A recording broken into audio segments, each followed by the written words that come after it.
So there is a series of little icons you can see here along the left-hand side of the window. I know they're kind of small, but they're in a bright green color.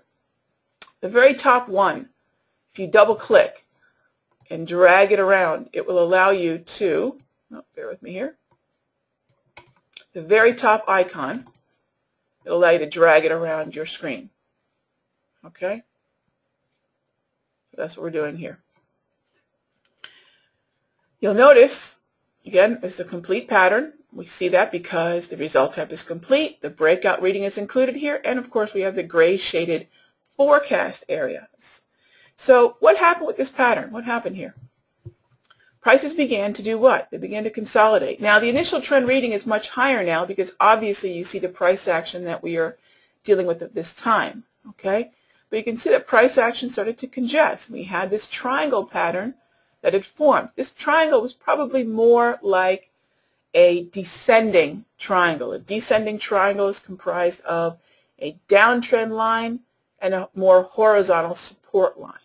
Okay, so there's downward selling pressure, a series of lower highs, while there's a more horizontal, stable floor. Okay, it's just a different type of triangle pattern. It is also a consolidation pattern as prices get into the narrowing area of the pattern.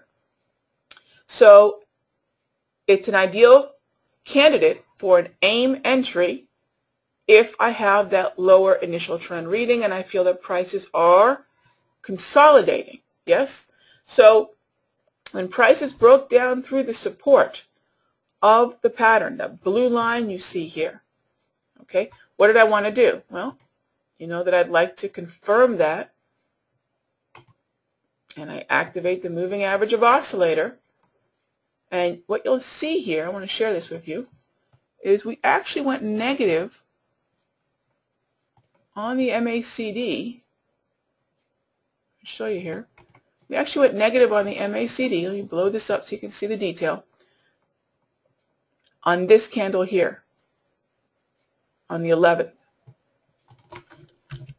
And notice that the 11th was still a candle that was trading inside the triangle. So a day before the breakdown, the MACD was already indicating that there was going to possibly be bearish momentum. The MACD indicator is not what gets me into the trade, however. It is what confirms, and it happened the next day, it's what confirms the breakdown through the support level. Well, what's the advantage of having, in this case, the MACD will not always pre-confirm a trade, but when you do have that, what is one of the advantages? You can actually park a conditional order at the value of the uptrend line support. One of the other benefits of having the MT4 plugin of the auto chart is you can put your cursor right over top of the line and it will give you the value. Here you can see 79.80, the minor psychological level. So at 79.80, I could have parked a short sell order, conditional order at say 79.75. Okay? And that way when prices started to break down through, I've already got an order waiting, a conditional order waiting. That's one of the advantages of having these type of confirmational indicators. Whether or not you want to use the MACD, that value is still the same, and you can certainly still utilize a conditional order to potentially better position yourself for an entry on the breakdown. Okay, the forecast area here is just a giant area of support. This is where the auto chart is indicating that prices are likely to move down to, and if they do move down to that, that's where prices are likely to find support. It's a large area, admittedly, but the entire area is going to act like potentially a safety net. Okay? And that's where we could see prices begin to build some buying support and even potentially buying momentum up higher. Okay, we've already seen that on the very top edges of this forecast area. Okay, so again, auto chart is initial momentum or initial movement, the AIM entry. We focus at entry. It's a momentum trade taking advantage of breakouts and breakdowns through a sideways pattern. This would apply to pennants, rectangles, any kind of support or resistance. Now, the air entry, the auto chart is inside the range entry, is the other type of non-trending chart pattern strategy that we can employ.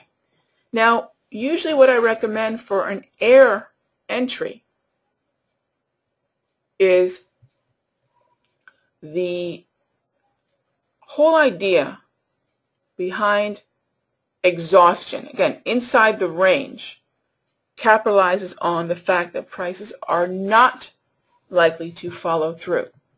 That when we have a sideways pattern with a horizontal level, ideally horizontal level, either at support or resistance or both, of course depending upon the pattern, that when prices reach that area, they're likely to exhaust and either sink back off the ceiling into the range of the pattern or bounce up higher back into the range of the pattern off the floor. So again, we don't expect follow through. We don't expect prices to continue to accelerate through the pattern. And this is really reflective of the confusion in the marketplace that the distribution or congestion market trend or phase reflects, and those are reflected also in the initial trend reading of 4 to 5 bars. Okay? In other words, we have a sideways range, yes, but the volatility is high enough that by the time prices get to the floor or ceiling, that's about the time the market will become either exhausted or confused or unwilling to do more than just kind of take a peek above that ceiling or below that floor and then just retreat back into the pattern. When traders are uncertain about what a pair is going to do, or if there are fundamentals that are making the overall picture of an economy, a country, a situation, a currency pair more convoluted, what you'll find is traders are unwilling to commit themselves to longer-term price movement. And what that means essentially is they're unwilling to allow a market to trend because they simply don't have enough organized sentiment and momentum to create the trend. They're uncertain. Uncertain markets do not trend.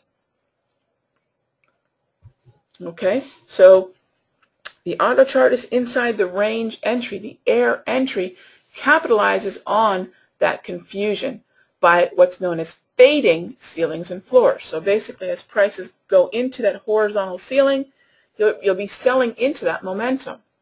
Or as prices move down towards the floor, you'll be buying into that floor. Let me also mention that the air entry, any kind of fade entry, any kind of market that's moving in that wide congestion market trend, it will always be aggressive. It will always be riskier. Because volatility, that's what adds the risk to this game we call trading. So I just want to make sure you understand that it's a riskier entry, it's an aggressive entry, it's an entry that I really advise only for those traders with a higher risk tolerance. Okay, it's not one of my core entries. My core entries are the AIM. My core entries are the auto chartist, retracement correction or swing trades, and my auto chartist reversal of the trend, which is called ART. So we'll talk about ARCs.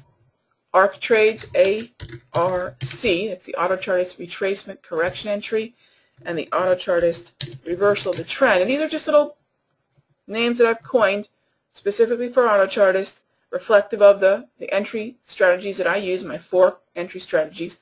3 of them are what I call my core entry.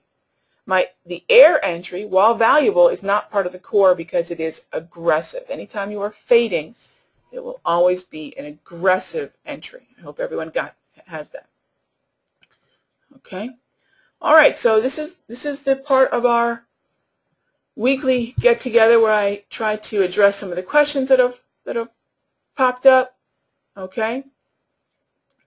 And we'll continue on with our topic of, again, and please, if you wouldn't mind, keep your questions on topic, if you will. For those of you that know me at all, you know that if there's a tangent, I'm all but too willing to run down that tangent, and I don't want to make this confusing.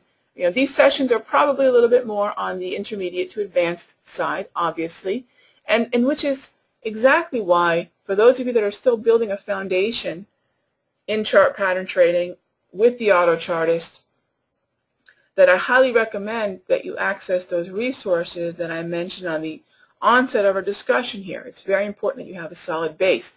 We do have more introductory type discussions. In fact, the last month we had a lot of very basic discussions about chart patterns and about how to set up AutoChartist and about the initial trend and specifically about the quality indicators. We had a lot of those type of back to basics discussions last month, and certainly I like to make sure that we also have topics for our more advanced users, and I would have to say this is probably a little bit more of an advanced discussion. That being said, of course this is being recorded, so when you're ready for this discussion, again, you can access our YouTube channel, our trader community, and this discussion will be waiting for you then, and you can hopefully pick up on the nuances that for now might be a little too difficult as you're in the early stages of understanding how you're going to trade chart patterns and how AutoChartist fits into that approach. So in terms of again today's lesson and dealing with non-trending chart patterns, I hope you realize that you want to focus on non-trending markets. One I know of right now, since we're on the dollar-yen, is the 15-minute chart of the dollar-yen. Right now is moving fairly sideways, okay, as is the 30-minute. Okay, I think those are both fairly flat